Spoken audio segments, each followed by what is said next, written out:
Hello, അപ്പോൾ എല്ലാവർക്കും നമ്മുടെ പുതിയൊരു വീഡിയോയിലേക്ക് സ്വാഗതം. ഞാൻ ഇന്ന് വന്നിട്ടുള്ളത് ട്രേഡ്സ്മാൻ ഇലക്ട്രിക്കലിൻ്റെ കൺസെപ്റ്റ് ക്ലാസ്സസ് ത്രൂ PYQ എന്നുള്ള ഈ ഒരു സീരീസിൻ്റെ പാർട്ട് 30 വീഡിയോ ആയിട്ടാണ്. ഒരു സന്തോഷ വാർത്തയുണ്ട്. ഈ ഒരു വീഡിയോയിൽ നമ്മൾ 20 ചോദ്യങ്ങൾ ഡിസ്കസ് ചെയ്യുന്നതായിരിക്കും കേട്ടോ. യെസ്, കുറച്ച് ദിവസം തിരക്കായിരുന്നു, അതുകൊണ്ടാണ് വീഡിയോസ് ചെയ്യാൻ വേണ്ടി പറ്റാതിരുന്നത്. അതുകൊണ്ട് തന്നെ നമുക്ക് എന്ത് ചെയ്യാം, ഒരു 20ഓളം ചോദ്യങ്ങൾ ഈ ഒരു വീഡിയോയിൽ ഡിസ്കസ് ചെയ്യാം. നിങ്ങൾക്കത് ഹെൽപ്ഫുൾ ആയിരിക്കും. ഞാൻ വീഡിയോ തുടങ്ങുന്നതിന് മുമ്പ് ചെറിയൊരു ഇൻഫർമേഷൻ കൂടി. ഞാൻ ഏറ്റവും ലേറ്റസ്റ്റ് ആയിട്ട് ഇട്ടൊരു വീഡിയോ, ഒരു പോസ്റ്റ് എന്ന് പറയുന്നത് നമ്മുടെ നിമി ടെക്സ്റ്റ് ബുക്ക് എങ്ങനെ ഡൗൺലോഡ് ചെയ്യാം എന്നുള്ളതായിരുന്നു. അത് ഞാൻ മുൻപേ ഇട്ട വീഡിയോ തന്നെയായിരുന്നു. പക്ഷേ നിലവിൽ പുതിയ കുറേ സബ്സ്ക്രൈബേഴ്സ് വന്നതുകൊണ്ട് തന്നെ അവർക്ക് ആ ഒരു വീഡിയോ കാണാൻ പറ്റാത്തതുകൊണ്ട് ഇഷ്ടംപോലെ കമൻസ് താഴെ കാണാറുണ്ട്. സാർ, നിമി ടെക്സ്റ്റ് ബുക്ക് എവിടെ കിട്ടും, നമുക്കത് പോസ്റ്റലായിട്ട് വാങ്ങാൻ വേണ്ടി സാധിക്കുമോ, അങ്ങനെയുള്ള കുറേ ചോദ്യങ്ങൾ കാണാറുണ്ട്. അപ്പോൾ ഈ നിമി ടെക്സ്റ്റ് ബുക്ക് എന്ന് പറയുന്നത് ഒരു ഓതർ എഴുതിയതൊന്നും അല്ല കേട്ടോ. നമ്മളെ JB ഗുപ്ത അല്ലെങ്കിൽ മേത്ത, തെരേജ പോലെയുള്ള ഓതർ എഴുതിയൊരു പുസ്തകമല്ല. അതൊരു ഗവൺമെൻറ്റിൻ്റെ പുസ്തകമാണ്. നമ്മൾ NCERT ടെക്സ്റ്റ് ബുക്ക് എന്നൊക്കെ പറയില്ലേ, NCERT, SCERT എന്നൊക്കെ പറയുന്നത് പോലെ ഈ NTC, ITI യോഗ്യതയുള്ള ഉദ്യോഗാർത്ഥികൾക്ക് അവരുടെ ഇൻസ്റ്റിറ്റ്യൂഷനിൽ പഠിക്കാൻ വേണ്ടിയിട്ട് ഗവൺമെൻറ് ഇറക്കിയിട്ടുള്ള ഒരു പുസ്തകമാണ് നിമി എന്ന് പറയുന്നത്. ഓക്കെ, അപ്പോൾ അത് മനസ്സിലാക്കുക. അതിലും തെറ്റുകളൊക്കെ ഉണ്ട് കേട്ടോ. തെറ്റുകളും പ്രിൻറ്റിങ് മിസ്റ്റേക്കുകളൊക്കെ ഇഷ്ടം പോലെ ഉണ്ട്. അതൊരു ആധികാരികമായിട്ട് നിങ്ങൾക്ക് ഡിപ്പെൻഡ് ചെയ്യാൻ വേണ്ടി പറ്റുന്ന ഒരു സാധനമൊന്നുമല്ല. പക്ഷേ ഇലക്ട്രീഷ്യൻ ലെവൽ പരീക്ഷകൾക്ക് നിങ്ങൾക്ക് ഫോളോ ചെയ്യാൻ വേണ്ടി പറ്റുന്ന പുസ്തകം എന്ന് പറയുന്നത് അത് തന്നെയാണ് കേട്ടോ. പക്ഷേ ഒരു കൺസെപ്റ്റ് ബിൽഡ് ചെയ്യാൻ വേണ്ടിയിട്ടോ അല്ലെങ്കിൽ നിങ്ങൾക്ക് കറക്റ്റ് നോളജ് കിട്ടാൻ വേണ്ടിയിട്ട് നിമീനെ ഫോളോ ചെയ്യണമെന്ന് ഞാൻ പറയില്ല. കാരണം അതിൽ കുറേയധികം മിസ്റ്റേക്സ് ഉണ്ട്, പ്രിൻറ്റിങ് മിസ്റ്റേക്കുകളുണ്ട്. ഇപ്പം ഡിഗ്രി എന്നുള്ള സാധനങ്ങളൊക്കെ അവിടെ 0 എന്നാണ് കൊടുത്തിട്ടുണ്ടാവുക. ഇപ്പം 150 ഡിഗ്രി സെൽഷ്യസിന് പകരം 1500 C എന്നായിരിക്കും ഉണ്ടാവുക. വാല്യൂസിലൊക്കെ കുറേ ഭാഗത്ത് കുറേ ഇഷ്യൂസ് ഉണ്ട്. അത് ഞാൻ പലതവണ കണ്ടിട്ടുമുണ്ട്. പക്ഷേ നിങ്ങളുടെ ഇലക്ട്രീഷ്യൻ ലെവൽ പരീക്ഷകളാണെങ്കിൽ ആ നിമി ടെക്സ്റ്റ് ബുക്ക് തന്നെയാണ് അവരുടെ ആധാരം. അതിൽ നിന്ന് തന്നെയാണ് ചോദ്യങ്ങൾ ചോദിക്കാറ്, അതിൽ നിന്ന് തന്നെയാണ് ഉത്തരങ്ങൾ വരാറ്. ആൻസർ കീയും അതിനെ ഡിപ്പെൻഡ് ചെയ്ത് തന്നെയാണ്. ഞാൻ ആ നിമി ടെക്സ്റ്റ് ബുക്ക് എങ്ങനെ ഡൗൺലോഡ് ചെയ്യാം എന്നുള്ള വീഡിയോയിൽ കൃത്യമായിട്ട് ഞാൻ പറഞ്ഞിട്ടുണ്ട്. ഒരു ഇലക്ട്രീഷ്യൻ ലെവൽ പരീക്ഷയാണെങ്കിൽ മിക്കവാറും ചോദ്യങ്ങൾ നിമി ടെക്സ്റ്റ് ബുക്കിൽ നിന്ന് തന്നെയായിരിക്കും. അത് മുൻ വർഷങ്ങളിലെ ലൈൻമാൻ അല്ലെങ്കിൽ ഇലക്ട്രീഷ്യൻ പരീക്ഷകൾ എഴുതിയിട്ടുള്ള ഉദ്യോഗാർത്ഥികൾക്ക് നന്നായിട്ട് മനസ്സിലായിട്ടുണ്ടാവും. പക്ക ഇലക്ട്രീഷ്യൻ പരീക്ഷകളാണെങ്കിൽ അതിൽ നിന്ന് മാത്രമേ ചോദിക്കാറുള്ളൂ. ഇനി പുറത്തുനിന്ന് ചോദ്യങ്ങൾ വരാമോ? യെസ്, സ്വാഭാവികമായിട്ടും പുറത്തുനിന്ന് ചോദ്യങ്ങൾ വരാറുണ്ട്. അത് ഇല്ല എന്നൊന്നും നമുക്കൊരിക്കലും പറയാൻ വേണ്ടി പറ്റില്ല. ഇനി നെക്സ്റ്റ് ക്വസ്റ്റ്യൻ, ട്രേഡ്സ്മാൻ എക്സാമിന് എങ്ങനെയായിരിക്കും? നിമി ടെക്സ്റ്റ് ബുക്ക് തന്നെയായിരിക്കുമോ? പ്യുവർ നിമി ടെക്സ്റ്റ് ബുക്ക് ആവാൻ സാധ്യതയില്ല കേട്ടോ. കാരണം ഇതൊരു കോമൺ എക്സാമാണ്. ഇലക്ട്രീഷ്യൻ മുതൽ ഡിപ്ലോമ, ഡിഗ്രി, BTech പോലെയുള്ള ഉദ്യോഗാർത്ഥികൾ മുഴുവൻ എഴുതുന്ന ഒരു എക്സാം ആയിരിക്കും. അതിൽ ഓവർസിയർ ഉണ്ട്, ട്രേഡ്സ്മാൻ ഉണ്ട്. പ്രത്യേകിച്ച് ട്രേഡ്സ്മാൻ എക്സാം ഉള്ളത് കൊണ്ട് തന്നെ പ്യുവർ ITI ലെവൽ തന്നെ വരുമെന്ന് നമുക്ക് പറയാൻ വേണ്ടി പറ്റില്ല. ഇപ്പം ഞാൻ പറഞ്ഞിട്ടുണ്ട്, ആ ഒരു വീഡിയോ മാത്രം, നിമി ടെക്സ്റ്റ് ബുക്ക് എങ്ങനെ ഡൗൺലോഡ് ചെയ്യാം എന്നുള്ളൊരു വീഡിയോ മാത്രം കണ്ടവർക്ക് ചിലപ്പം സംശയം വരാൻ സാധ്യതയുണ്ട്. ഇതിന് ITI ക്വസ്റ്റ്യൻ മാത്രമേ വരികയുള്ളൂ, അല്ലെങ്കിൽ നിമി മാത്രം പഠിച്ചാൽ മതിയോ എന്ന് ഡൗട്ട് ഉണ്ടാവും. പക്ഷേ നമ്മുടെ വീഡിയോ സീരീസ് മുഴുവനായിട്ട് ഫോളോ ചെയ്യുന്നവർക്ക് ആ ഒരു പ്രശ്നം ഉണ്ടാവില്ല. കാരണം ഞാൻ മിക്കവാറും വീഡിയോസിൽ കാര്യങ്ങൾ ഞാൻ എക്സ്പ്ലെയിൻ ചെയ്യാറുണ്ട്. ഒരു പ്രാവശ്യം കൂടി പറയുകയാണ്, ട്രേഡ്സ്മാൻ എക്സാമിനാണ് നിങ്ങൾ പ്രിപ്പയർ ചെയ്യുന്നതെങ്കിൽ എന്താണ് ചെയ്യേണ്ടത്? യെസ്, ഫസ്റ്റ് നിങ്ങൾ നിമി കംപ്ലീറ്റ് ചെയ്യുക കേട്ടോ. നിമി ടെക്സ്റ്റ് ബുക്ക് കംപ്ലീറ്റ് ആയിട്ട് പഠിക്കുക. സിലബസ് പ്രകാരം, സിലബസിൽ വളരെ ചെറിയ വേർഡ്സേ കൊടുത്തിട്ടുണ്ടാവുള്ളൂ. ഇപ്പം ട്രാൻസ്മിഷൻ, ഡിസ്ട്രിബ്യൂഷൻ, പവർ ജനറേഷൻ അങ്ങനെ കൊടുത്തിട്ടുണ്ടാവുള്ളൂ. പക്ഷേ നമ്മൾ എന്ത് ചെയ്യേണ്ടി വരും? ആ ഒരു ഭാഗത്തുനിന്ന് ഏകദേശം ഒരു 100ഓളം പേജുകൾ പഠിക്കേണ്ടി വരും. നിമി ടെക്സ്റ്റ് ബുക്ക് കംപ്ലീറ്റ് ചെയ്യുക. അതിനുശേഷം നിമിയുടെ തന്നെ ക്വസ്റ്റ്യൻ ബാങ്ക് ഉണ്ട്, ഒരു 4 PDF ഉണ്ടാവും. അത് കൃത്യമായിട്ട് പഠിക്കുക. അതിനുശേഷം നിങ്ങൾ എന്ത് ചെയ്യണം? ഡിപ്ലോമ ലെവലിലുള്ള ചോദ്യങ്ങൾ ചെയ്തു തുടങ്ങണം. ഓക്കെ, എന്നാൽ മാത്രമേ ട്രേഡ്സ്മാൻ പോലൊരു എക്സാമിന് നിങ്ങൾക്ക് നല്ലൊരു മാർക്ക് ക്രാക്ക് ചെയ്യാൻ വേണ്ടി പറ്റൂ. പ്യുവർ ആയിട്ടും നിമി ബേസ്ഡ് ആയിട്ട് വരാൻ സാധ്യത കുറച്ച് കുറവാണ് കേട്ടോ. ഒരു 80% ഒക്കെ വന്നേക്കാം. എന്നാലും പുറത്തുനിന്ന് ക്വസ്റ്റ്യൻസ് ഒക്കെ എക്സ്പെക്റ്റ് ചെയ്യാം. നമ്മൾ വർക്ക്ഷോപ്പ് ഇൻസ്ട്രക്ടറിനൊക്കെ കണ്ടില്ലേ? വർക്ക്ഷോപ്പ് ഇൻസ്ട്രക്ടർ എന്ന് പറയുന്ന ഒരു കോമൺ എക്സാം ആയിരുന്നു. അതിൽ ഇലക്ട്രീഷ്യൻ പരീക്ഷയും അതേ ക്വസ്റ്റ്യൻ പേപ്പർ തന്നെയായിരുന്നു. അതായത് വേറെ ഏതോ ഒരു ഡിപ്പാർട്ട്മെൻറ്റിലുള്ള ഇലക്ട്രീഷ്യൻ കാർ എഴുതിയതും ഏത് ക്വസ്റ്റ്യൻ പേപ്പർ തന്നെയായിരുന്നു? യെസ്, അതേ വർക്ക്ഷോപ്പ് ഇൻസ്ട്രക്ടറിൻ്റെ പരീക്ഷ തന്നെയായിരുന്നു. അപ്പോൾ ക്വസ്റ്റ്യൻ കുറച്ചൊന്ന് ടഫായിരുന്നു. ഞാൻ പറയുകയാണെങ്കിൽ sub engineer, KCB sub engineer ലെവലിൽ ചോദിച്ചതിനേക്കാൾ ചില ക്വസ്റ്റ്യൻസ് വളരെ നല്ലത്, വളരെ ഹാർഡായിട്ടുള്ളത് ഞാൻ വർക്ക്ഷോപ്പ് ഇൻസ്ട്രക്ടറിൽ കണ്ടിട്ടുണ്ട്. അപ്പോൾ അത്തരം ക്വസ്റ്റ്യനുകൾ നമ്മൾ എക്സ്പെക്റ്റ് ചെയ്യണം. യെസ്, നിങ്ങൾ ചെയ്യേണ്ടത് നിമി കംപ്ലീറ്റ് ആയിട്ട് പഠിച്ചതിന് ശേഷം നിമിയുടെ തന്നെ ആ ഒരു ക്വസ്റ്റ്യൻ ബാങ്ക് മുഴുവനായിട്ട് കവർ ചെയ്തതിന് ശേഷം JB ഗുപ്തയോ അല്ലെങ്കിൽ മേത്തയോ തെരേജിയോ ഓക്കെ, അല്ലെങ്കിൽ നിങ്ങൾക്ക് കേരള PSCയുടെ തന്നെ പ്രീവിയസ് ഇയർ ക്വസ്റ്റ്യൻ പേപ്പർ കുറേ ഗൈഡുകളൊക്കെ ആയിട്ട് കിട്ടുമല്ലോ, അതിൻ്റെയൊക്കെ ഡിപ്ലോമ ബേസ്ഡ് ആയിട്ടുള്ള ചോദ്യങ്ങൾ കൂടി നിങ്ങൾ നോക്കണം കേട്ടോ. എന്നാൽ മാത്രമേ നിങ്ങൾക്ക് കാര്യം ഉണ്ടാവുകയുള്ളൂ. അപ്പോൾ ഇത്രയും കാര്യങ്ങൾ ഓക്കെ ആണല്ലോ. യെസ്, ദെൻ പലരും NIMI text book NIMI text book link എവിടെ, നിമി ടെക്സ്റ്റ് ബുക്കിൻ്റെ PDF എന്നൊക്കെ പറഞ്ഞിട്ട് മെയിൽ അയക്കാറുണ്ട്. ആദ്യ സമയത്തൊക്കെ ഞാൻ കൃത്യമായിട്ട് എല്ലാവർക്കും അയച്ചു കൊടുക്കാറുണ്ട്, ലിങ്ക് കൊടുക്കാറുണ്ട്. കൃത്യമായിട്ട് ഡൗട്ടുകൾ ചോദിച്ചു വരുന്നവർക്ക് ഡൗട്ടിൻ്റെ ആൻസറും ക്ലിയർ ചെയ്ത് കൊടുക്കാറുണ്ട് കേട്ടോ. കാരണം വളരെ കുറച്ച് മെയിലുകൾ മാത്രമേ വരാറുള്ളൂ. ഒരു മാസം ചിലപ്പോൾ ഒരു 10 20 മെയിലേ വരാറുള്ളൂ. ഇപ്പം അങ്ങനെയല്ല സ്ഥിതി. ഒരു മാസം ഒരു 100-ൽ കൂടുതലൊക്കെ മെയിലുകൾ വരാറുണ്ട്. മിക്കവാറും മെയിലുകളുടെ കണ്ടൻറ്റ് ഈ നിമി ടെക്സ്റ്റ് ബുക്ക് ആയതുകൊണ്ട് തന്നെ Gmail ഓട്ടോമാറ്റിക്കായിട്ട് അത് സ്പാമായിട്ട് ഡിറ്റക്റ്റ് ചെയ്യും. ഓക്കെ, അപ്പോൾ മിക്കവാറും മെയിലുകൾ എൻ്റെ പ്രൈമറി മെയിലിലല്ല ഉണ്ടാവുക, സ്പാം ഫോൾഡറിലാണ് ഉണ്ടാവാറ്. അതുകൊണ്ട് തന്നെ ഞാൻ മിക്കവാറും കാണാറില്ല. ദെൻ എൻ്റെ ഒരു ജോലി തിരക്കിൻ്റെ ഭാഗമായിട്ടും ബാക്കിയുള്ള എല്ലാവർക്കും ആൻസേഴ്സ് അല്ലെങ്കിൽ റിപ്ലൈ കൊടുക്കാൻ വേണ്ടിയിട്ട് സാധിക്കാറില്ല.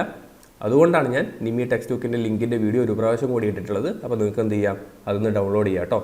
ഡൗൺലോഡ് ചെയ്യാം. അത് ഞാൻ സ്റ്റെപ്പ് ബൈ സ്റ്റെപ്പായിട്ട് വളരെ ക്ലാരിറ്റിയോട് കൂടിയിട്ട് പറഞ്ഞിട്ടുണ്ട്. നിങ്ങൾക്ക് എന്ത് ചെയ്യാം, അത് ഫോളോ ചെയ്താൽ മതി. ഓക്കെ, അത്ര വലിയ കഷ്ടപ്പാടുള്ള കാര്യമൊന്നുമല്ല.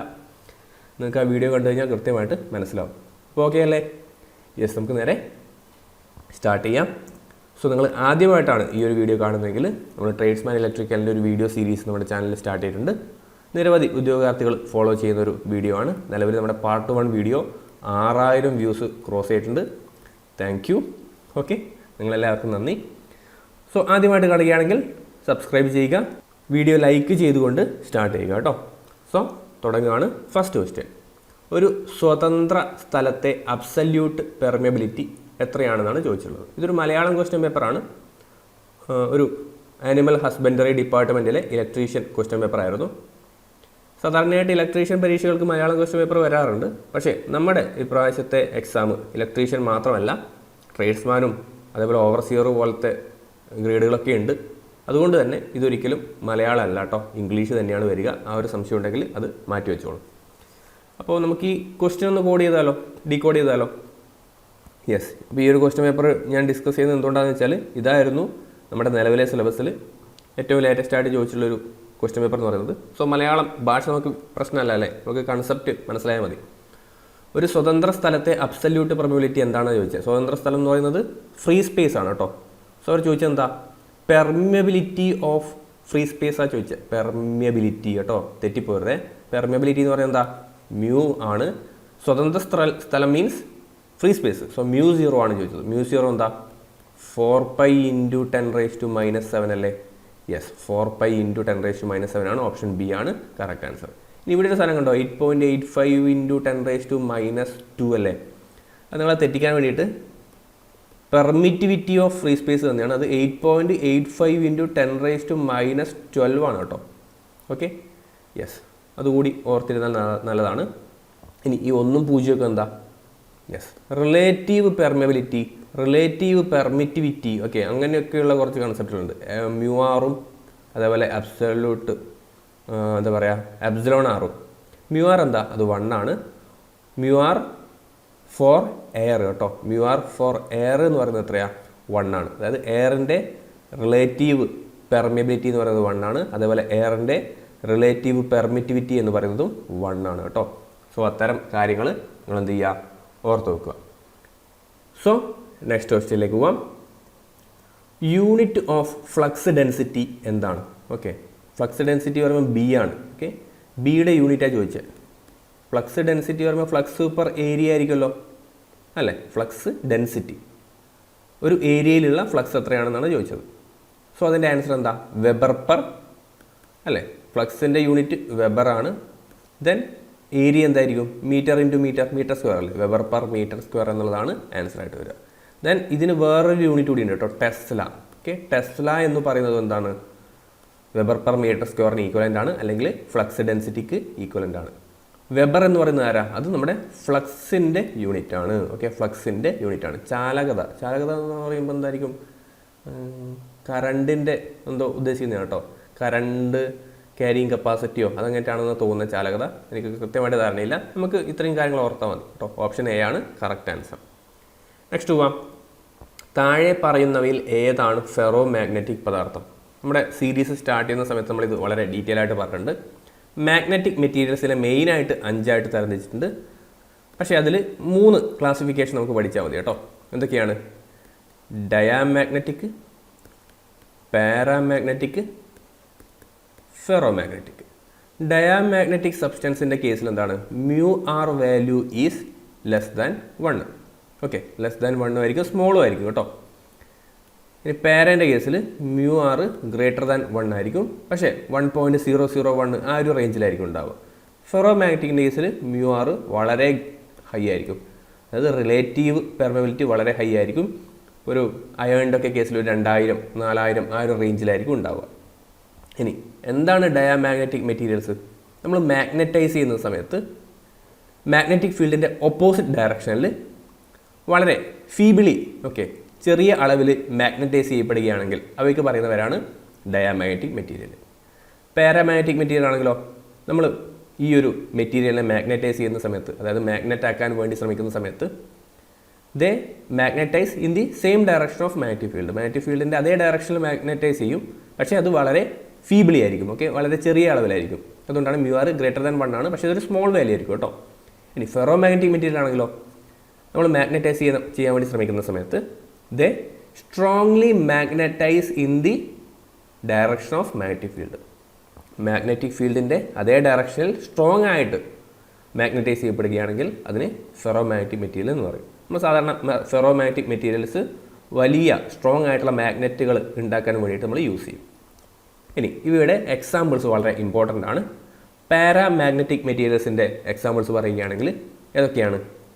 Aluminium, okay, manganese,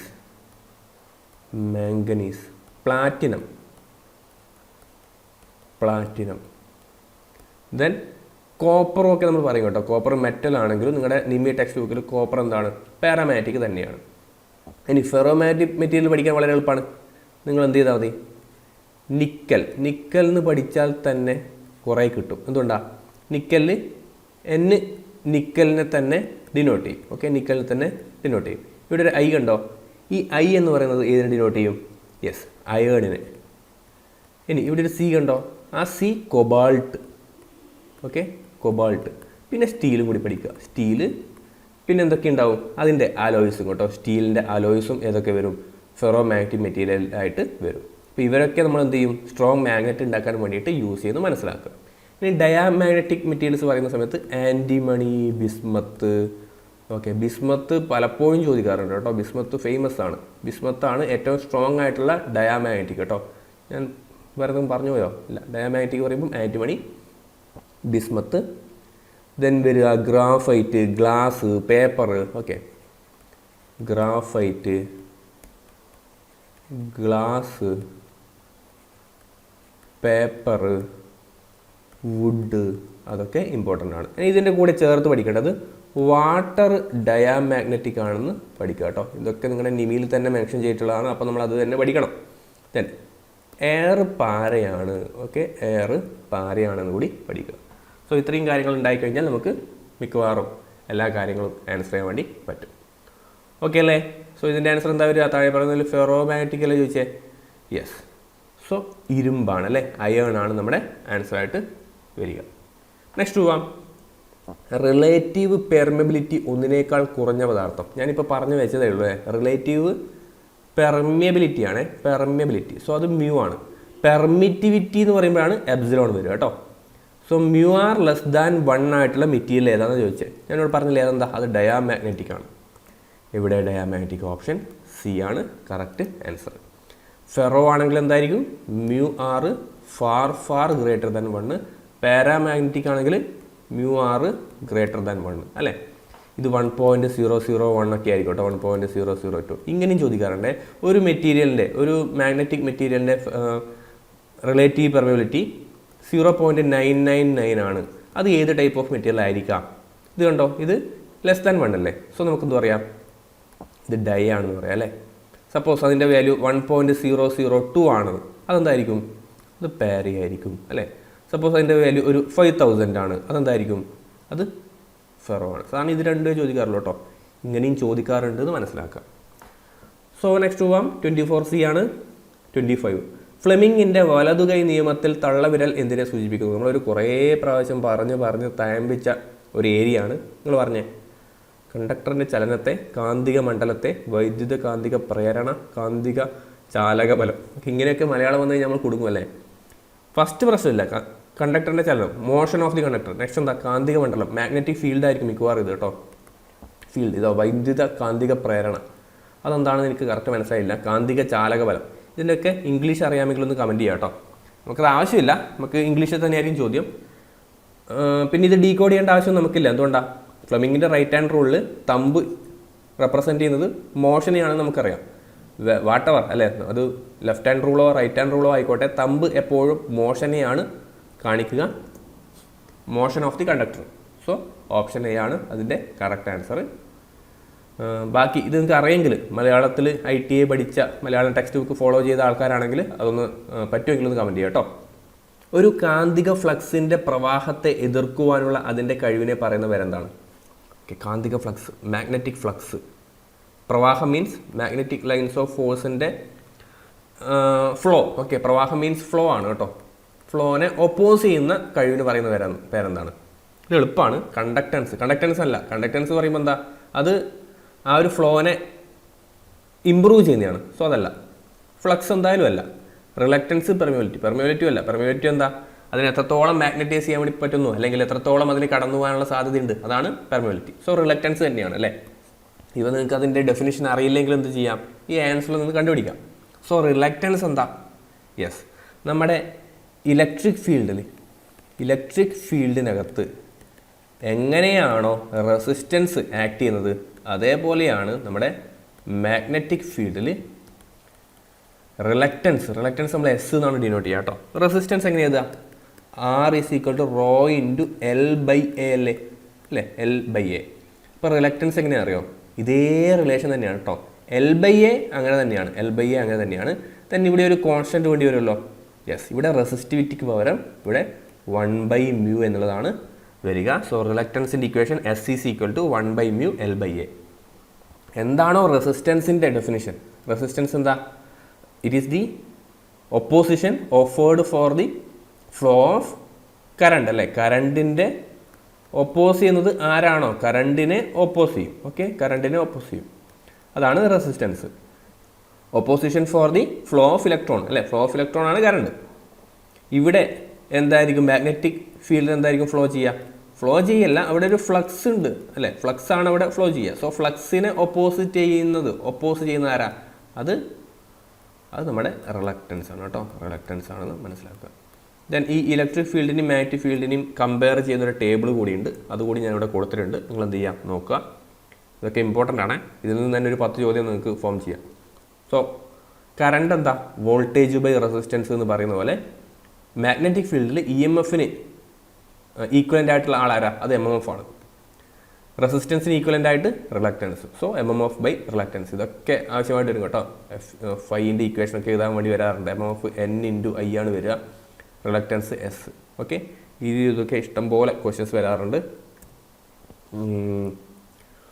MMF ampere turns എന്ന് പറയും അല്ലേ, ആംബിയർ ടേൺസ്. അപ്പോൾ ഞാൻ ഇപ്പോൾ N × I എന്ന് പറയുമ്പോൾ എന്താ? I current, N number of turns കേട്ടോ. യെസ്, MMF എന്താ? Ampere turns. ഇതേ കൊടുത്തിട്ട് flux of weber. Flux density B ആണ്, അത് കറണ്ട് ഡെൻസിറ്റിക്ക് ഈക്വലൻ്റ് ആണ് കേട്ടോ. റിലക്റ്റൻസിൻ്റെ ഇക്വേഷൻ കണ്ടോ, L/A ദെൻ 1/μ കേട്ടോ. μ ആണ് μ0 × μr എന്ന് എഴുതാൻ വേണ്ടി പറ്റുക. ഇവിടെയോ R × L/A. Then 1/, reluctance permeance ആണ്. Then reluctivity. ഓക്കെ, നമ്മൾ കണ്ടക്ടിവിറ്റി, റെസിസ്റ്റിവിറ്റി എന്നൊക്കെ പറയില്ലേ, റെസിസ്റ്റിവിറ്റിക്ക് ഈക്വലൻ്റ് ആയിട്ട് റിലക്റ്റിവിറ്റി, പെർമിയബിലിറ്റിക്ക് ഈക്വലൻ്റ് ആയിട്ട് കണ്ടക്ടിവിറ്റി കണ്ടോ. അപ്പോൾ ഇത്രയും കാര്യങ്ങൾ എന്ത് ചെയ്യുക, ഓർത്ത് നോക്കുക, ഇമ്പോർട്ടൻ്റ് ആണ്. യെസ്, നെക്സ്റ്റ് പോവാം. പെർമിയബിലിറ്റി എന്നാൽ എന്താണ് പെർമിയബിലിറ്റി? ഒരു ഇരുമ്പിൽ അവശേഷിക്കുന്ന കാന്തക ശക്തി അല്ല. അതെന്താ? ഇരുമ്പിൽ അവശേഷിക്കുന്ന കാന്തശക്തി. അത് റെസിജ്വൽ മാഗ്നറ്റിസം ആണ്. Okay, residual magnetism. ഒരു കാന്തത്തിന് നമ്മൾ മുഴുവനായിട്ട് മാഗ്നറ്റിക് ഫീൽഡ് നമ്മൾ പുറത്തെടുത്ത് കഴിഞ്ഞാലും അല്ലേ, ബി എച്ച് കർവ് പറയും, ബി എച്ച് കർവിൻ്റെ അകത്ത് മാഗ്നറ്റൈസിങ് ഫീൽഡ് നമ്മൾ മുഴുവനായിട്ട് എടുത്തു കഴിഞ്ഞാലും അതിനകത്ത് ചെറിയൊരു മാഗ്നറ്റിക് ഫീൽഡ് ബാക്കി ഉണ്ടാവും അല്ലേ, അതിന് പറയുന്നവരാണ് റെസിജ്വൽ മാഗ്നറ്റിസം. ഒരു സ്ഥിര കാന്തശക്തി അല്ല, ഒരു വൈദ്യുത കാന്തശക്തി. കണ്ടോ, കാന്തിക ശക്തി കടത്തിവിടാനുള്ള ഒരു പദാർത്ഥത്തിൻ്റെ കഴിവ്. കണ്ടോ, അപ്പോൾ ഇങ്ങനെ ഒരു മലയാളത്തിൽ പൊതുവെ ഇലക്ട്രീഷ്യൻ പരീക്ഷകളൊക്കെ നിങ്ങൾക്ക് വലിയ ധാരണ ഇല്ലെങ്കിൽ കൂടി ഓപ്ഷൻസിൽ നിന്ന് ആൻസർ പിക്ക് ചെയ്യാൻ വേണ്ടി പറ്റും. കണ്ടോ, ഓപ്ഷൻസിൽ നിന്ന് വളരെ ഈസി ആയിട്ട് ഡീകോഡ് ചെയ്യാൻ വേണ്ടി പറ്റില്ലേ. എവിടെയേ കിട്ടാതിരിക്കുള്ളൂ, ഈ വാല്യൂസ് വരുന്ന കേസസിൽ. സപ്പോസ് 1.0, 2.1, 3.8 ഇപ്പോൾ സ്റ്റാൻഡേർഡ് വാല്യൂസ് ഉണ്ടാവില്ലേ, അവിടെ മാത്രമേ നിങ്ങൾക്ക് കറക്റ്റ് നോളജിൻ്റെ ആവശ്യമുള്ളൂ. ബാക്കിയുള്ള സ്റ്റേറ്റ്മെൻറ്റ് കൈൻഡ് ഓഫ് ക്വസ്റ്റനൊക്കെ നിങ്ങൾക്ക് വളരെ ഈസി ആയിട്ട്, കുറച്ചൊരു കോമൺ സെൻസും ചെറിയൊരു കൺസെപ്റ്റും ഉണ്ടെങ്കിൽ നിങ്ങൾക്ക് വളരെ ഈസി ആയിട്ട് ഡീകോഡ് ചെയ്യാൻ വേണ്ടി പറ്റും. സോ പെർമബിലിറ്റി എന്താണ്? കാന്തിക ശക്തി കടത്തിവിടാനുള്ള ഒരു പദാർത്ഥത്തിൻ്റെ കഴിവ് അല്ലേ. ഒരു മെറ്റൽ കണ്ടക്ടറിൻ്റെ പെർമബിലിറ്റി അല്ലേ, ഒരു ഫെറോമാഗ്നറ്റിക് മെറ്റീരിയലിൻ്റെ കണ്ടക്ടർ പെർമബിലിറ്റി ഞാൻ പറഞ്ഞു ഒരു 1000 റേഞ്ചിൽ വരും. അതെന്താണ്? കാന്തിക ശക്തി കടത്തിവിടാനുള്ള ആ പദാർത്ഥത്തിൻ്റെ കഴിവ് വളരെ കൂടുതലാണ്. സോ ഓപ്ഷൻ ഡി ആണ് കറക്റ്റ് ആൻസർ. നെക്സ്റ്റ് പോകാം. താഴെ പറയുന്നതിൽ ഏതാണ് ഡയാമാഗ്നറ്റിക്? പറഞ്ഞേ, നിങ്ങൾക്ക് ഞാൻ ഓൾറെഡി തന്നു കഴിഞ്ഞു. Aluminium, steel, bismuth, platinum. Yes, bismuth important ആണ്, അത് പല പ്രാവശ്യമായിട്ട് ചോദിക്കുന്ന കാര്യമാണ്. അപ്പോൾ എന്ത് ചെയ്യുക, ഓർത്ത് വെക്കുക. ഞാൻ നേരത്തെ ഒരു ലിസ്റ്റ് തന്നിട്ടുണ്ടായിരുന്നല്ലോ, അത് ഇമ്പോർട്ടൻ്റ് ആണ്, മാർക്ക് ചെയ്ത് വെക്കുക കേട്ടോ. യെസ്, നെക്സ്റ്റ് പോവാം. ഒരു കമ്പിച്ചുരുളിനെ തിരിക്കാൻ പ്രേരിപ്പിക്കുന്ന ബലം. കമ്പിച്ചുരുൾ ഓക്കെ, ഒരു കോയിലിനായിരിക്കും ഉദ്ദേശിക്കുന്നത് കേട്ടോ. ഒരു കോയിലിനെ റൊട്ടേറ്റ് ചെയ്യാൻ വേണ്ടിയിട്ട് ഏത് ഫോഴ്സാണോ ഉപയോഗിക്കുന്നത്, energy, power, voltage, torque. So തിരിക്കാൻ എന്ന് പറയുമ്പോൾ ഇതൊരു റൊട്ടേറ്റിംഗ് ആണല്ലേ. റൊട്ടേറ്റിംഗ് ആയിട്ട് നമ്മൾ ഫോഴ്സ് അപ്ലൈ ചെയ്ത് കഴിഞ്ഞാൽ അതെന്താ? അത് ടോർക്കാണ് അല്ലേ. യെസ്, സോ ഇവിടെ നമുക്ക് യൂസ് ചെയ്യാൻ വേണ്ടി പറ്റുന്ന ആൻസർ ടോർക്കാണ്. വോൾട്ടേജും പവറും എനർജിയും അതല്ല, ടോർക്ക് തന്നെയാണ്. ഓക്കെ, ഒരു റൊട്ടേറ്റിംഗ് ഫോഴ്സാണ് ടോർക്ക്. സോ നമുക്ക് ഡി മാർക്ക് ചെയ്യാം. Next one, induced E M എഫിൻ്റെ അളവ് എന്തായിരിക്കും അല്ലേ. ഇൻഡ്യൂസ്ഡ് ഇ എം എഫിൻ്റെ അളവ് എന്താ? E=N×d∅/dt എന്നാണ് നമ്മൾ പറയാറ്. അപ്പം ഇതാണ് അളവ്, ക്വാണ്ടിറ്റി പറയുന്നത്. ഇരുമ്പിൽ അവശേഷിക്കുന്ന കാന്തശക്തി കമ്പി ചലിക്കുന്ന സ്ഥലത്തെ ആശ്രയിച്ചിരിക്കും. കമ്പി ചലിക്കുമ്പോൾ അത് മുറിച്ചു കിടക്കുന്ന ഫ്ലക്സിനെ ആശ്രയിച്ചിരിക്കും. ഇത് ഓക്കെയാണ് തോന്നുന്നല്ലോ അല്ലേ. യെസ്, കമ്പി ചലിക്കുമ്പോൾ അത് മുറിച്ചു കിടക്കുന്ന ഫ്ലക്സിനെ ആശ്രയിച്ചിരിക്കും. കണ്ടോ, d∅/dt ഡിപ്പെൻഡ് ചെയ്യും. കമ്പിയെ ചലിപ്പിക്കാൻ നാം പ്രയോഗിക്കുന്ന ബലത്തിൻ്റെ സ്വഭാവം അനുസരിച്ച്. അതല്ല, best answer you can select is C only. Okay, option C ആണ് നമുക്ക് സെലക്ട് ചെയ്യാൻ വേണ്ടി പറ്റുക. ഈ ചോദ്യം കണ്ട് പേടിക്കേണ്ട ആവശ്യമൊന്നുമില്ല കേട്ടോ. നിങ്ങൾക്ക് മലയാളത്തിലല്ല വരാൻ വേണ്ടി പോകുന്നത്. ഈ ചോദ്യങ്ങൾ ഞാൻ ഡിസ്കസ് ചെയ്യുന്നത് എന്തുകൊണ്ടാണെന്ന് വെച്ചാൽ നമ്മുടെ ഏരിയ ആയതുകൊണ്ടാണ്, നമ്മുടെ സിലബസ് അത് തന്നെ ആയതുകൊണ്ടാണ്. നമ്മൾ പഠിച്ച സാധനം തന്നെയാണ്, കുറച്ച് ലാംഗ്വേജ് മാറിയെന്നേ ഉള്ളൂ. ഇതിപ്പം നിങ്ങളിപ്പം മലയാളം മീഡിയത്തിൽ പഠിച്ച ആൾക്കാരാണെങ്കിലും ചിലപ്പോൾ ആദ്യമായിട്ട് കാണുമ്പോൾ ഒരു ബുദ്ധിമുട്ട് തോന്നിയേക്കാം. കാരണം ചില വേർഡുകൾ വായിച്ചെടുക്കാനോ അല്ലെങ്കിൽ കാരണം നമ്മൾ ഇംഗ്ലീഷിൽ തന്നെ ആയിരിക്കുമല്ലോ. ഇപ്പോൾ ഞാൻ ഒരു ഉദാഹരണം പറയുകയാണെങ്കിൽ ഇപ്പോൾ പോളി പഠിച്ചവരും ബിടെക് പഠിച്ചവരൊക്കെ എന്താണ് ഇംഗ്ലീഷിലായിരിക്കും ടേമുകളൊക്കെ പഠിക്കുന്നുണ്ടാവുക. അപ്പോൾ ആ ഒരു ചെറിയൊരു ബുദ്ധിമുട്ട് തോന്നും. പക്ഷേ വളരെ ഈസി ആയിട്ട് ഡീകോഡ് ചെയ്യാൻ വേണ്ടി പറ്റുന്ന സാധനങ്ങളേ ഉള്ളൂ ഈ ഒരു ചോദ്യം കാണുമ്പോൾ. ദെൻ എക്സാമിന് നമുക്ക് എന്തായാലും ഇംഗ്ലീഷിൽ തന്നെയാണ് ചോദിക്കാൻ വേണ്ടി പോകുന്നത്, അതുകൊണ്ട് ആ ഒരു പേടി വേണ്ട. AC വോൾട്ടേജ് അളക്കാനായി ഒരു സ്റ്റാൻഡേർഡ് ഉപയോഗിക്കുമ്പോൾ ഏത് തരത്തിലുള്ള അളവായിരിക്കും മൾട്ടിമീറ്റർ സൂചിപ്പിക്കുക? സോ ക്വസ്റ്റ്യൻ നല്ലൊരു ക്വസ്റ്റ്യനാണ്. മെഷർമെൻറ്റ് എന്നുള്ളൊരു സെക്ഷനാണ്. AC വോൾട്ടേജാണ് നമ്മൾ മെഷർ ചെയ്യുന്നത്. സോ നമ്മൾ സാധാരണ AC വോൾട്ടേജ്, AC കറണ്ട് അതൊക്കെ മെഷർ ചെയ്യാൻ വേണ്ടിയിട്ട് യൂസ് ചെയ്യുന്നത് ഏത് ടൈപ്പ് ഓഫ് ഇൻസ്ട്രുമെൻറ്റാണ്? നമ്മൾ MI ടൈപ്പ് ഓഫ് ഇൻസ്ട്രുമെൻറ്റാണ് നമ്മൾ സാധാരണയായിട്ട് യൂസ് ചെയ്യുക. Then DC voltage, okay, DC current measure ചെയ്യാൻ വേണ്ടി നമ്മൾ ഏത് യൂസ് ചെയ്യുക? MC ആണ് യൂസ് ചെയ്യുക. ഈ MC മീറ്റേഴ്സ് മെഷർ ചെയ്യുന്നത് ആവറേജ് വാല്യൂ ആണ്. ഓക്കെ, ആവറേജ് വാല്യൂ ആണ് മെഷർ ചെയ്യുക. MI ആണെങ്കിലോ അത് RMS വാല്യൂ ആണ് മെഷർ ചെയ്യുക. ഇതൊരു ഫേമസ് ക്വസ്റ്റ്യൻ ആണ്. പലപ്പോഴും degree level, diploma level question പേപ്പറിലൊക്കെ ഒരു AC കടത്തി വിട്ടു, ഒരു AC വേവ് ഫോം നമ്മളൊരു PMMC ഇൻസ്ട്രുമെൻറ്റിൽ കൂടി കടത്തി വിട്ടാൽ അതിൻ്റെ റീഡിങ് എന്തായിരിക്കും എന്ന് ചോദിക്കും. ഒരു പ്യുവർ AC, സൈനസോഡൽ AC ആണ് നിങ്ങൾ കടത്തി വിടുന്നതെങ്കിൽ അതിൻ്റെ വാല്യൂ എന്തായിരിക്കും? ഔട്ട്പുട്ടിൽ എന്താ PMMC കാണിക്കുക? 0 ആയിരിക്കും അല്ലേ. എന്തുകൊണ്ടാണ്? ഒരു പ്യുവർ സൈൻ വേവിൻ്റെ ആവറേജ് വാല്യൂ എന്ന് പറയുന്നത് എന്താ? 0 ആണ്. കാരണം ഒരു പീരിയഡ് എടുക്കുന്ന സമയത്ത്, ഒരു കംപ്ലീറ്റ് സൈക്കിൾ എടുക്കുന്ന സമയത്ത് പോസിറ്റീവിൽ എന്താണോ അത് തന്നെയായിരിക്കും നെഗറ്റീവിൽ ഉണ്ടാവുക.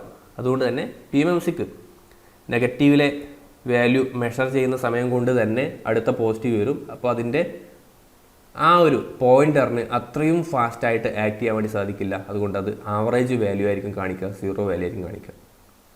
ഓക്കെ, അപ്പം 3 + 5 sin ωt ഈ ഒരു വേവ് ഫോമാണ് കടത്തിവിടുന്നെങ്കിലോ അതിലെ DC കോമ്പണൻറ്റ് എത്രയാണ്? 3 ആണ്.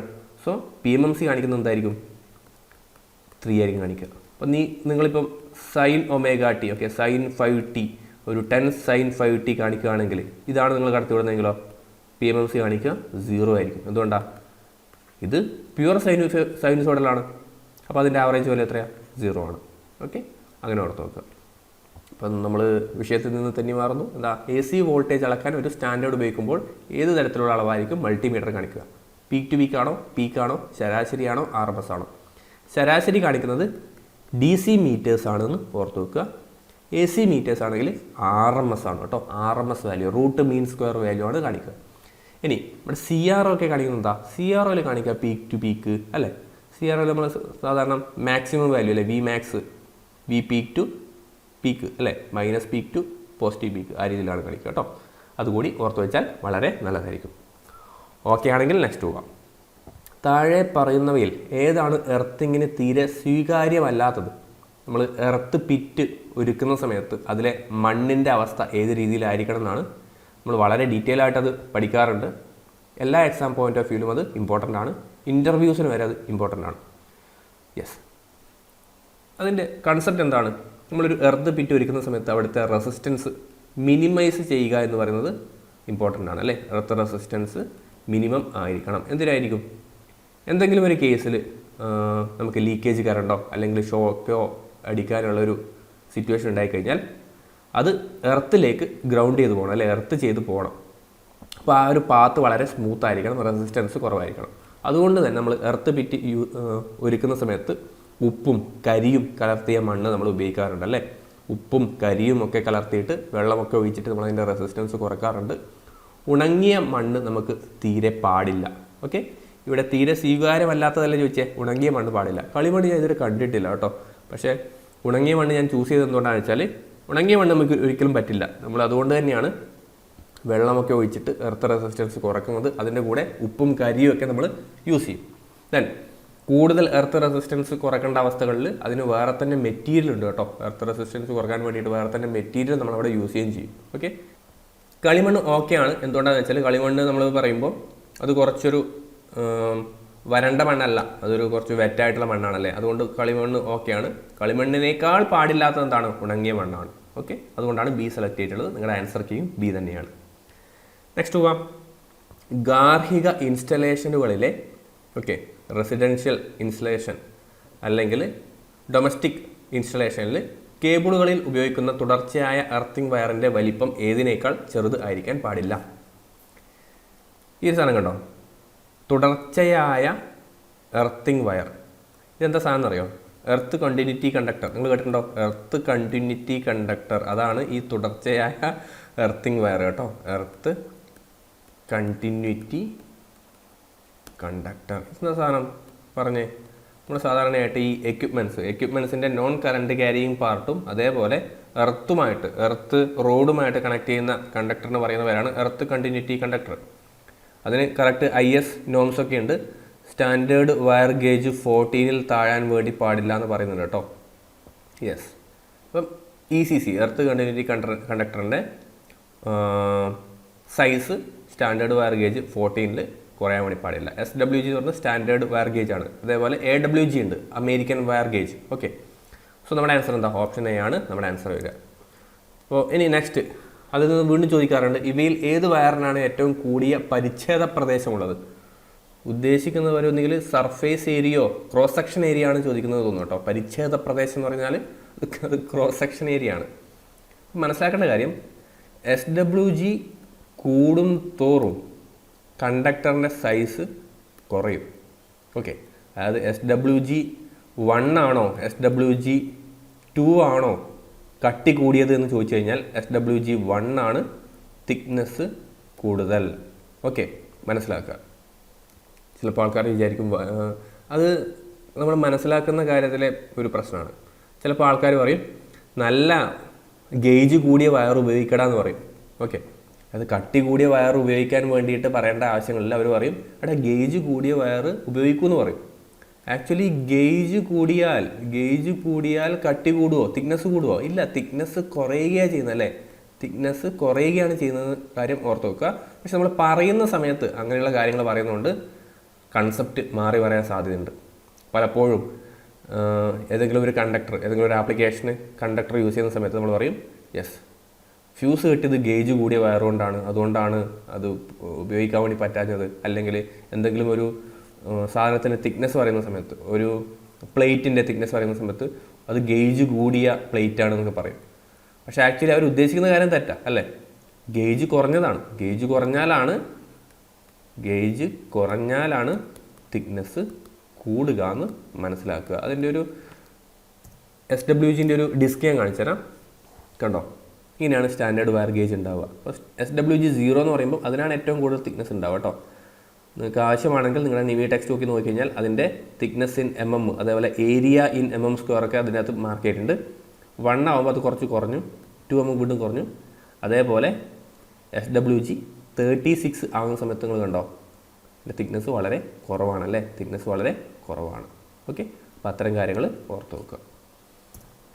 അപ്പോൾ നമ്മുടെ ക്വസ്റ്റൻ എന്താ, ഇതിൽ ഏത് വയറിനാണ് ഏറ്റവും കൂടിയ പരിച്ഛേദമുള്ളത്? അപ്പം കൂടിയ പരിച്ഛേദം ഉണ്ടാവണമെങ്കിൽ അതിൻ്റെ ഈ വാല്യൂ ഗേജ് വാല്യൂ കുറവായിരിക്കണം. ഓക്കെ, ഗേജ് വാല്യൂ കുറവായിരിക്കണം. കണ്ടോ, ഇവിടെ 9, ഇവിടെ 9 ഇതാണ് അല്ലേ. ഇത് 9 ആണ്. 30 ഏതാ? 30 എന്ന് പറയുമ്പോൾ ഇതാണ്. ആർക്കാണ് ഏരിയ കൂടുതൽ? 9 അല്ലേ. അപ്പോൾ നിങ്ങൾ നേരിട്ട് കണ്ടതുകൊണ്ട് കുറച്ചുകൂടി വിശ്വാസ്യതയായില്ലേ. അപ്പോൾ നിങ്ങൾക്ക് ഇനി ഈ ഒരു ക്വസ്റ്റ്യൻ വന്നു കഴിഞ്ഞാൽ തെറ്റില്ല. അപ്പം ഓക്കെ ആണെങ്കിൽ നെക്സ്റ്റ് പോവാം. AC എന്നാൽ എന്ത്? ഈ ഒരു ക്വസ്റ്റ്യൻ ഡിലീറ്റഡ് ആണ് കേട്ടോ. ഇതിൻ്റെ ആൻസർ ഡിലീറ്റ് ചെയ്യാൻ കാരണം എന്ന് പറയുന്നത് സദാ ദിശ മാറിക്കൊണ്ടിരിക്കുന്ന വൈദ്യുതി എന്നുള്ളതാണ് നമുക്ക് ആക്സെപ്റ്റ് ചെയ്യാൻ വേണ്ടി പറ്റുന്നൊരു ആൻസർ എന്ന് പറയുന്നത്. AC എന്താ? ആൾട്ടർനേറ്റിംഗ് ക്വാണ്ടിറ്റി അല്ലേ. അപ്പം ആൾട്ടർനേറ്റിംഗ് ക്വാണ്ടിറ്റി ഈ രീതിയിൽ ഇങ്ങനെയായിരിക്കും AC പോവുക. സദാ ദിശ മാറിക്കൊണ്ടിരിക്കുന്ന വൈദ്യുതി കറക്റ്റാണ് അല്ലേ. ഇവിടെ നോക്കിയേ, സദാ അളവിൽ മാറ്റം വരുന്ന വൈദ്യുതി, അതും കറക്റ്റ് അല്ലേ. അളവിൽ മാറ്റം വരുന്നില്ലേ. ഇപ്പോൾ ഈ പൊസിഷനിൽ ഇതാണ് ഇതിൻ്റെ ആംപ്ലിറ്റ്യൂഡ്, പിന്നെ ഇതായി. അപ്പം അളവിലും മാറ്റം വരുന്നുണ്ട് അല്ലേ. നമ്മൾ കമ്പയർ ചെയ്യുന്നത് ഏതിനെ വെച്ചാൽ DC-നെ വെച്ചാണ്. DC-നെ സംബന്ധിച്ചിടത്തോളം അതിൻ്റെ അളവ് എപ്പോഴും സെയിം ആണ്. AC-യോ അളവ് മാറി. ദെൻ സദാ ദിശ മാറിക്കൊണ്ടിരിക്കുന്ന വൈദ്യുതി, അത് AC-യിൽ ഓക്കെയാണ് അല്ലേ. DC-യിൽ ഓക്കെ ആണോ? ഇല്ല, DC-യിൽ അതെപ്പോഴും സെയിം ആണ്, ദിശ മാറുന്നുമില്ല. അപ്പം Aയും Bയും വരാം. അതുകൊണ്ട് തന്നെ ഈ ഒരു ക്വസ്റ്റ്യൻ ഡിലീറ്റഡ് ആണ് കേട്ടോ. സോ ഉദ്യോഗാർത്ഥികൾക്കിടയിൽ ഈ രീതിയിൽ ഒരു സംശയമുള്ളത് കൊണ്ടും അല്ലെങ്കിൽ അവർ അതിനെ സപ്പോർട്ട് ചെയ്യുന്ന വേറെ ഏതെങ്കിലും മെറ്റീരിയൽസ് പ്രൊഡ്യൂസ് ചെയ്തുകൊണ്ടായിരിക്കും ഈ ഒരു ക്വസ്റ്റ്യൻ ഡിലീറ്റ് ചെയ്യുന്നുണ്ടാവുക. പക്ഷേ ഇതിൻ്റെ ആക്ച്വൽ ആൻസർ എന്ന് പറയുന്നത് എന്താ? സദാ ദിശ മാറിക്കൊണ്ടിരിക്കുന്ന വൈദ്യുതി മാത്രമാണ് ഇതിൻ്റെ കറക്റ്റ് ആൻസറായിട്ട് വരിക കേട്ടോ. കറക്റ്റ് ആൻസറായിട്ട് വരിക ഇത് മാത്രമാണ്. കാരണം സദാ അളവിൽ മാറ്റം വരുന്ന വൈദ്യുതി അത് AC-യും ആവാം DC-യും ആവാം. ഓക്കെ, AC-ൻ്റെ കേസിൽ അത് ഓക്കെയാണ്. പക്ഷേ നിങ്ങൾ പറഞ്ഞേ ഒരു ഫുൾ വേവ് റെക്ടിഫയർ എന്ന് പറയുമ്പോൾ എന്താ? ഇത് DC ആണ് കേട്ടോ. DC എന്ന് പറയുമ്പം എപ്പോഴും അത് കോൺസ്റ്റൻ്റ് ആയിട്ട് തന്നെ പോകണമെന്ന് നിർബന്ധമില്ല. അതിന് പോസിറ്റീവ് ഹാഫ് സൈക്കിൾ മാത്രം. അതെന്താ? DC ആണ്. എന്തുകൊണ്ടാണ്? കണ്ടോ, ഇത് പോസിറ്റീവ് ഹാഫ് സൈക്കിൾ മാത്രമേ ഉള്ളൂ. നമ്മൾ ഫുൾ വേവ് റെക്ടിഫയർ വെച്ച് അടിച്ചു കഴിഞ്ഞാൽ നമുക്ക് കിട്ടുന്ന സാധനം എന്താ? ഈ ഒരു വേവ് ഫോം ആണ് അല്ലേ. ഈ രീതിയിൽ ഇങ്ങനെ വേവ് ഫോം ആണ് കിട്ടുക. ഇനി ഇതിനെ ഫിൽറ്ററൊക്കെ വെച്ച് കഴിഞ്ഞാൽ നമുക്ക് എന്ത് ചെയ്യാം? സ്മൂത്ത് ചെയ്തിട്ട് നിയർലി കോൺസ്റ്റൻ്റ് ആയിട്ടുള്ള വാല്യൂ ആയിട്ട് എടുക്കാം. ദെൻ ഒരു ട്രയാങ്കുലർ വേവ് ഫോം, ഇങ്ങനെ പോകുന്ന ട്രയാങ്കുലർ വേവ് ഫോം, ഇതെന്താ? ഇത് DC ആണ്. കാരണം ഇതിൽ പോസിറ്റീവ് മാത്രമേ ഉള്ളൂ. നേരെ മറിച്ച് ഈ രീതിയിലാണ് പോകുന്നതെങ്കിൽ ഇത് AC ആണ്. Okay, this is AC. അപ്പം ഇതിൻ്റെ ബെസ്റ്റ് ആൻസർ കൺസെപ്റ്റ് നോക്കുകയാണെങ്കിൽ ഇതിൻ്റെ ആൻസർ B മാത്രമേ വരികയുള്ളൂ.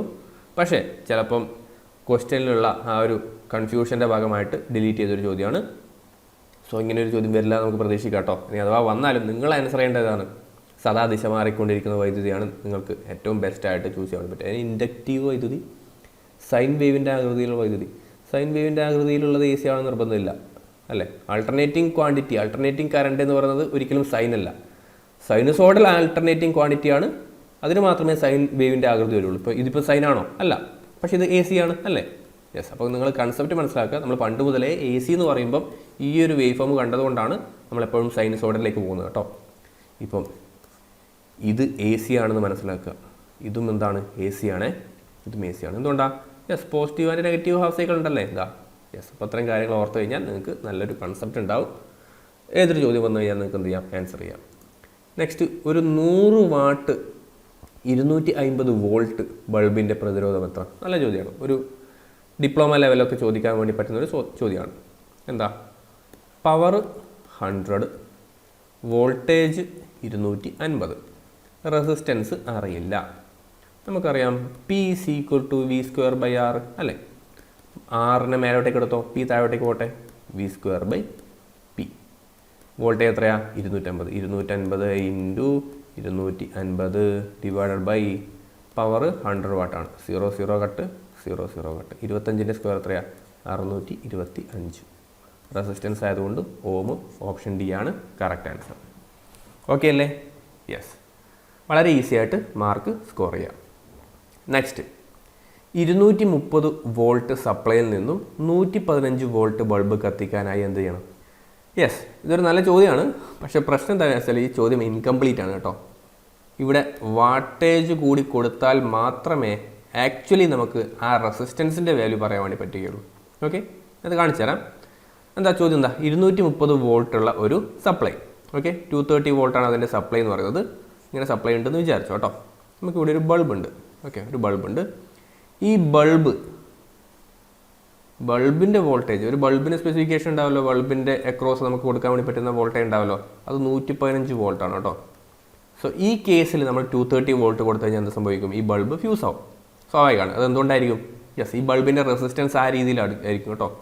ബൾബിൻ്റെ റെസിസ്റ്റൻസ് ആ രീതിയിലായിരിക്കും. അതുകൊണ്ട് തന്നെ ഈ ഒരു ബൾബ് ഫ്യൂസ് ആവുന്നതായിരിക്കും. കൺസെപ്റ്റ് എന്താണെന്ന് വെച്ചാൽ P is equal to V square by R ആണ് അല്ലേ. R is equal to V square by P. So നമ്മൾ വോൾട്ടേജിനെ എന്ത് ചെയ്യുന്നു? 230യിൽ നിന്നും 115 ആക്കി മാറ്റി വോൾട്ടേജ് നമ്മൾ ഹാഫ് ആക്കി അല്ലേ. വോൾട്ടേജ് നമ്മൾ ഹാഫ് ആക്കി. സോ വോൾട്ടേജ് കുറയുമ്പോൾ എന്ത് സംഭവിക്കും? റെസിസ്റ്റൻസ് കുറയും. സെയിം വാട്ടേജ് ബൾബ് അല്ലേ, സെയിം വാട്ടേജ് ബൾബാണ്. സോ വോൾട്ടേജ് കുറയുന്ന സമയത്ത് അതിൻ്റെ റെസിസ്റ്റൻസ് കുറയുമെന്ന് മനസ്സിലാക്കുക. അതുകൊണ്ട് തന്നെ 115 വോൾട്ടുള്ള ബൾബിൻ്റെ റെസിസ്റ്റൻസ് കുറവായിരിക്കും.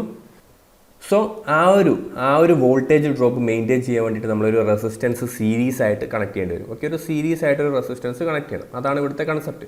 സോ എയോ ബിയോ ആണ് ആൻസർ എന്ന് മാത്രമേ ഈ ഒരു ചിത്രം വെച്ചിട്ട് നമുക്ക് പറയാൻ വേണ്ടി പറ്റുള്ളൂ. പക്ഷേ ഇവിടെ ആക്ച്വലി ഒരു വാല്യൂ മിസ്സിംഗ് ആണ്. ആ ബൾബ് 100 വാട്ടാണ്. ആ 100 വാട്ടാണെന്ന് എനിക്കിങ്ങനെ മനസ്സിലായെന്നറിയോ? ഞാനിത് നേരെ റിവേഴ്സായിട്ട് ചെയ്ത് നോക്കി അതിൻ്റെ പവർ കണ്ടുപിടിച്ചപ്പം 100 വാട്ട് എന്നാണ് കിട്ടുന്നത്. എനിക്ക് ഞാൻ വേണമെങ്കിൽ അത് ജസ്റ്റ് ഒന്ന് കാണിച്ചു തരാം കേട്ടോ. യെസ്, സോ ഞാൻ പവർ 100 ആണെന്ന് ഞാൻ ജസ്റ്റ് ഒന്ന് അസ്യൂം ചെയ്തിട്ട് ഇങ്ങനെ ഒരു ക്വസ്റ്റ്യൻ കണ്ടു കഴിഞ്ഞാൽ കോമൺ സെൻസ് ആണ്, മിക്കവാറും 100 ആവാനേ ചാൻസ് ഉള്ളൂ കേട്ടോ. കഴിഞ്ഞ ക്വസ്റ്റ്യനും ഏകദേശം 100 ആയിരുന്നല്ലോ. So P is equal to V square by R എന്ന് ചെയ്തു. ഓക്കെ, വോൾട്ടേജ് എത്രയാണ്? 115 ഇൻറ്റു 115. ദെൻ ഇതിലൊരു ഓപ്ഷൻ ഞാൻ ഇട്ട് നോക്കി കേട്ടോ. 132.4 എന്നുള്ളൊരു ഓപ്ഷൻ ഞാൻ ഇവിടെ ഇട്ട് നോക്കി. 132.25. നിങ്ങളിത് മൾട്ടിപ്ലൈ ചെയ്ത് നോക്കിക്കോ. 115 ഇൻറ്റു 115 ചെയ്ത് കഴിഞ്ഞാൽ ആൻസർ കിട്ടുക 13,225 എന്ന് കിട്ടുക. Divide by 13,225 is equal to 100. അതായത് ഈ ഒരു ബൾബിൻ്റെ വാട്ടേജ് 100 വാട്ട്സ് ആണെന്നാണ് വരുന്നത്. സോ ആ 100 വാട്ട് എന്ന് കൂടി ഇവിടെ തന്നിട്ടുണ്ടെങ്കിൽ 230 സപ്ലൈയിൽ നിന്നും 115 വോൾട്ട് 100 വാട്ട് ബൾബ് കത്തിക്കാനായി എന്ത് ചെയ്യണം എന്നാണ് അവർ ചോദിക്കേണ്ടിയിരുന്നത് അല്ലേ. യെസ്, സോ അത് കംപ്ലീറ്റ് അല്ലാത്തതുകൊണ്ട് ഈ ഒരു ക്വസ്റ്റ്യൻ ഡിലീറ്റഡ് ആയിരുന്നു. ഓക്കെ, ഡിലീറ്റഡ് ആയിരുന്നു. അപ്പോൾ ഇതിൻ്റെ ആൻസർ 100 വാട്ട് എന്ന് തന്നിട്ടുണ്ടെങ്കിൽ അവരുടെ ആൻസർ എന്താ വരിക? യെസ്, 132.25 ഓം സീരീസ് ആയിട്ട് ഘടിപ്പിക്കണം. എന്നാൽ മാത്രമേ ഈ ഒരു ബൾബ് ഓപ്പറേറ്റ് ചെയ്യാൻ വേണ്ടി സാധിക്കുകയുള്ളൂ. ഓക്കെ, എന്തുകൊണ്ടാണ്? കാരണം ഈ ബൾബിൻ്റെ റെസിസ്റ്റൻസ് എന്ന് പറയുന്നത് എത്രയാണ്? 132.25 ഓം ആണ്. സോ 115 വോൾട്ട് വരുന്ന സമയത്ത് അത് ഓക്കെയാണ്. ഇനി നിങ്ങൾ 230 വോൾട്ട് കൊടുക്കുന്ന സമയത്ത് എന്ത് സംഭവിക്കും? യെസ്, എനിക്ക് വേണ്ടത് 115 വോൾട്ടാണ്. സോ ബാക്കിയുള്ള 115 വോൾട്ട് എന്ത് ചെയ്യണം?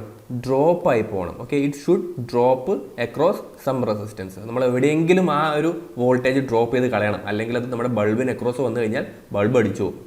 സോ ആ വോൾട്ടേജ് ഡ്രോപ്പ് ചെയ്ത് കളയണമെങ്കിൽ നമ്മൾ എന്ത് ചെയ്യണം? ഈ ബൾബിൻ്റെ അതേ റെസിസ്റ്റൻസ് ഉള്ള ഒരു റെസിസ്റ്റർ അവിടെ കൊണ്ടുപോയി വെക്കണം. 132.25 ഓമിൻ്റെ ഒരു റെസിസ്റ്റൻസ് സീരീസ് ആയിട്ട് ഘടിപ്പിക്കണം. ഓക്കെ, എന്നാൽ മാത്രമേ ഈ ബൾബ് വർക്ക് ചെയ്യുകയുള്ളൂ. അല്ലെങ്കിൽ എന്ത് ചെയ്താൽ മതി? യെസ്, 230 വോൾട്ടാണ് കൊടുക്കുന്നതെങ്കിൽ നിങ്ങൾ എന്ത് ചെയ്യണം? 115 വോൾട്ടിൻ്റെ 2 ബൾബ് സീരീസ് ആയിട്ട് വെച്ചോ.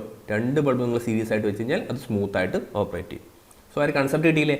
യെസ്, ഇതൊരു ഡിപ്ലോമ ലെവലിലോ ഡിഗ്രി ലെവലിലൊക്കെ ചോദിച്ചാൽ നമുക്ക് അത്ഭുതപ്പെടാനില്ല. നല്ലൊരു ചോദ്യമാണിത്. അപ്പം ഈ ഒരു ക്വസ്റ്റ്യൻ ഇപ്പോൾ ഡിലീറ്റ് ചെയ്തിട്ടുണ്ട്, ബിക്കോസ് നമ്മളവിടെ വാട്ടേജ് കൊടുത്തിട്ടില്ല. ഓക്കെ ആണെന്ന് വിശ്വസിക്കുന്നു. നെക്സ്റ്റ് ക്വസ്റ്റ്യനിലേക്ക് പോവാം. കൺസെപ്റ്റ് മനസ്സിലായല്ലോ? യെസ്, അത്രയും മതി. ഒരു സർക്യൂട്ടിൽ കൂടി വൈദ്യുതി ഒഴുകണമെങ്കിൽ എന്ത് ചെയ്യണം?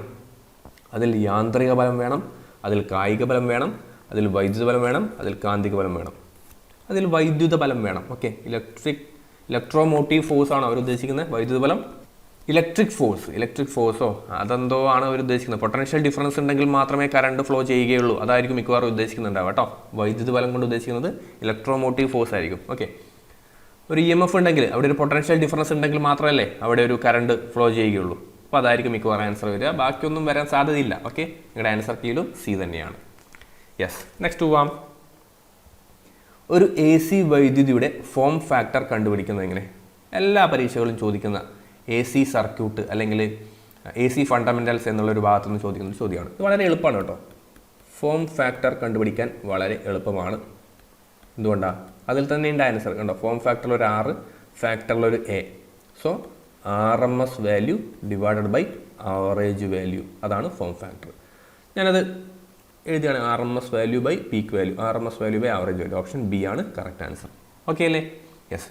വിവിധ വേവ് ഫോമിൻ്റെ ഫോം ഫാക്ടർ കണ്ടുപിടിക്കാൻ വേണ്ടിയിട്ട് പല എക്സാമിനും ചോദിക്കാറുണ്ട്. മിക്കവാറും അത് ഡിഗ്രി ലെവലിൽ ചോദിക്കാറുള്ളൂ കേട്ടോ. ഡിഗ്രി ലെവലിൽ, ഡിപ്ലോമ ലെവലിൽ, എബവ് ഡിഗ്രി ലെവലൊക്കെ ഇഷ്ടംപോലെ ചോദിക്കാറുണ്ട്. എനിക്ക് തോന്നുന്നു കഴിഞ്ഞ അസിസ്റ്റൻറ്റ് പ്രൊഫസറിന് ട്രയാങ്കുലാർ വേവ് ഫോമിൻ്റെ ഫോം ഫാക്ടറൊക്കെ ചോദിച്ചിട്ടുണ്ടായിരുന്നു കേട്ടോ. സോ അറിഞ്ഞിരിക്കുക. നിങ്ങൾക്ക് ഒരു സൈൻ വേവ് ഫോമിൻ്റെ ഫോം ഫാക്ടർ ചോദിച്ചിട്ടുണ്ട്. വളരെ എളുപ്പമാണ്. അത് 1.11 ആണ്. നമ്മൾ പല പ്രാവശ്യം പഠിച്ച് പറഞ്ഞ് തഴമ്പിച്ചൊരു വാല്യൂ ആണ്. അതുകൊണ്ട് എന്ത് ചെയ്യാം? 1.11 നമുക്ക് ആൻസർ ചെയ്യാം. ഞാൻ കണ്ടുപിടിച്ച് തരാം കേട്ടോ, ഒന്ന് ചെയ്തു തരാം. സോ ഫോം ഫാക്ടർ എന്താ? ഫോം ഫാക്ടർ ഞാൻ പറഞ്ഞു ഒരു സൈൻ വേവ് ഫോം അല്ലേ. ഞാൻ വോൾട്ടേജിനെ എടുക്കുകയാണ്. VRMS divide by V average. Okay അല്ലേ? RMS value for a sine wave എന്താ? VM/√2 ആണ് അല്ലേ. VM/√2 divided by average value 2VM/π. ഇതൊക്കെ അറിഞ്ഞിരിക്കണ കാര്യമാണ്. സോ റെസിപ്രോക്കൽ ഡിനോമിനേറ്റർ വന്നു കഴിഞ്ഞാൽ എന്ത് ചെയ്യണം? അതിൻ്റെ ഇവിടെ 2VM/π രണ്ടും ന്യൂമറേറ്ററും ഡിനോമിനേറ്റർ ഒക്കെ ഉണ്ടല്ലോ. അത് ഡിനോമിനേറ്ററിൽ ഇതേപോലെ ഒരു ഫ്രാക്ഷൻ വന്നു കഴിഞ്ഞാൽ നമ്മൾ ചെയ്യേണ്ടത് റെസിപ്രോക്കൽ കൊണ്ട് മൾട്ടിപ്ലൈ ചെയ്യണം. സോ VM/√2 ഇൻറ്റു ഇതിനെ നേരെ തിരിച്ചിടുക. So π/2VM. VM കട്ടായി. π ഡിവൈഡഡ് ബൈ 2√2. π ഡിവൈഡ് ബൈ 2√2 ഒക്കെ നിങ്ങൾ അറിഞ്ഞിരിക്കണം. ഓക്കെ, ഇതൊക്കെ അറിഞ്ഞു പോയാൽ ഗുണം എന്താ? എക്സാമിനേഷൻ ഹാളിൽ ഇരുന്നിട്ട് ചുമ്മാ ചെയ്യേണ്ട ആവശ്യം വരില്ല കേട്ടോ.